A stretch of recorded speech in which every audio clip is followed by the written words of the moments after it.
Hi friends, welcome to my channel. ఈరోజు మన ఛానల్లో ఎంతో టేస్టీగా ఈజీగా ప్రిపేర్ చేసుకొని రవ్వ కేక్ ఎలా తయారు చేసుకోవాలో చూద్దామండి. కేక్ చేయడము రాని వాళ్ళు కూడా దీనిని చాలా ఈజీగా ప్రిపేర్ చేసుకోవచ్చండి. టేస్ట్ కూడా చాలా బాగుంటుంది. అయితే ఈ రవ్వ కేక్ని ఎలా ప్రిపేర్ చేసుకోవాలో, దీని ప్రాసెస్ ఏంటో ఇప్పుడు చూద్దాం. ముందుగా దీనికోసం ఒక బౌల్ని తీసుకొని దానిలోకి హాఫ్ కప్పు పెరుగు, హాఫ్ కప్పు పాలు, హాఫ్ కప్పు నేతిని వేసుకోవాలి. ఈ విధంగా వేసుకున్న తర్వాత వాటిని బాగా కలిసేలాగా మిక్స్ చేసుకొని పక్కన పెట్టుకోవాలి. తరువాత ఒక మిక్సీ జార్ని తీసుకొని దానిలోకి 1 కప్పు బొంబాయి రవ్వ, హాఫ్ కప్పు పంచదార, కొంచెం ఇలాచి పొడిని వేసుకొని దానిపై మూతని పెట్టుకొని మెత్తటి పౌడర్ లాగా మిక్సీ పట్టుకోవాలి.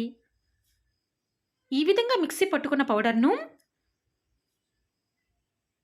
ఇంతకుముందు మనం పాలు, పెరుగు, నేతిని వేసుకున్నాం కదండి, దానిలోకి కొంచెం కొంచెం వేసుకుంటూ విస్కర్తో ఉండలేమీ లేకుండా బాగా మిక్స్ చేసుకోవాలి.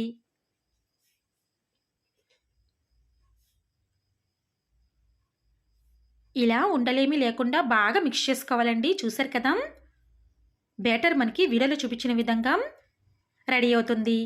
తరువాత దానిపై మూతను పెట్టుకొని ఒక 15 నిమిషాల పాటు దానిని పక్కన పెట్టుకోవాలి. 15 నిమిషాల తర్వాత మూత తీసి చూస్తే బ్యాటర్ ఈ విధంగా చిక్కగా రెడీ అవుతుందండి. రవ్వ పూర్తిగా మనకి నానిపోతుంది. ఇలా రెడీ అయిన దానిలోకి 1 spoon baking powder, 1 spoon baking soda, అలాగే కొన్ని పాలను వేసుకొని అవన్నీ బాగా కలిసేలాగా మిక్స్ చేసుకోవాలి. అయితే ఒక 10 నిమిషాల పాటు విస్కర్తో బాగా కలుపుకోవాలండి. ఇలా కలుపుకున్న దానిని బట్టే మనకి కేకు స్పాంజీగా వస్తుంది. ఇలా రెడీ చేసుకున్న తర్వాత దానిలోకి కొన్ని టూటీ ఫ్రూటీలను ఒక బౌల్లోకి తీసుకొని దానిలో హాఫ్ స్పూన్ గోధుమ పిండిని వేసుకొని ఆ టూటీ ఫ్రూటీలకు బాగా గోధుమ పిండిని పట్టించుకోవాలి. ఇలా రెడీ చేసుకున్న తర్వాత వాటిని మనం ముందుగా తయారు చేసుకున్న బ్యాటర్లోకి వేసుకోవాలి. ఈ విధంగా వేసుకొని మరొకసారి బాగా మిక్స్ చేసుకోవాలి.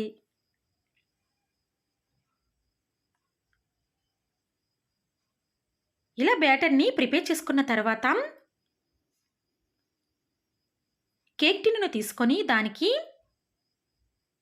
కాస్త నెయ్యిని కానీ అలాగే ఆయిల్ని కానీ అప్లై చేసుకొని తర్వాత దానిలోకి మనం రెడీ చేసుకున్న బ్యాటర్ని వేసుకోవాలి. ఈ విధంగా బ్యాటర్ని వేసుకున్న తర్వాత స్టవ్ ఆన్ చేసుకొని స్టవ్ పై ఒక ప్యాన్ పెట్టుకొని అందులో స్టాండ్ని పెట్టుకొని మనం తయారు చేసుకున్న కేక్ టిన్నుని దానిలో పెట్టుకొని మీడియం ఫ్లేమ్లో 5 నిమిషాలు అలాగే లో ఫ్లేమ్లో 10 నిమిషాల పాటు దానిని బేక్ చేసుకోవాలి. తర్వాత ఈ విధంగా చెక్ చేసి చూస్తే మనకి పర్ఫెక్ట్గా కేక్ అనేది రెడీ అవుతుందండి. అది పూర్తిగా చల్లారిన తర్వాత దానిని ఒక ప్లేట్లోకి రివర్స్ చేసుకోవాలి. చూసారా, మనకి పర్ఫెక్ట్గా రవ్వ కేక్ అనేది రెడీ అవుతుంది. తర్వాత దానిని మనకి నచ్చిన షేప్లో కట్ చేసుకోవచ్చు.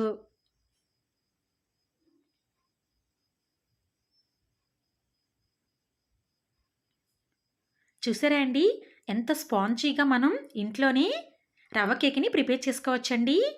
ఇందులో కావాలంటే హాఫ్ పాటుకు కోకో పౌడర్ని కూడా వేసుకుంటే మనకి కేక్ ఫ్లేవర్ అనేది ఇంకా బాగుంటుంది.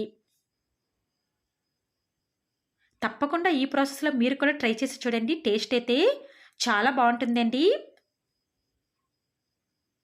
అంతేనండి, ఎంతో టేస్టీగా ఈజీగా ప్రిపేర్ చేసుకొని రవ్వ కేక్ రెడీ.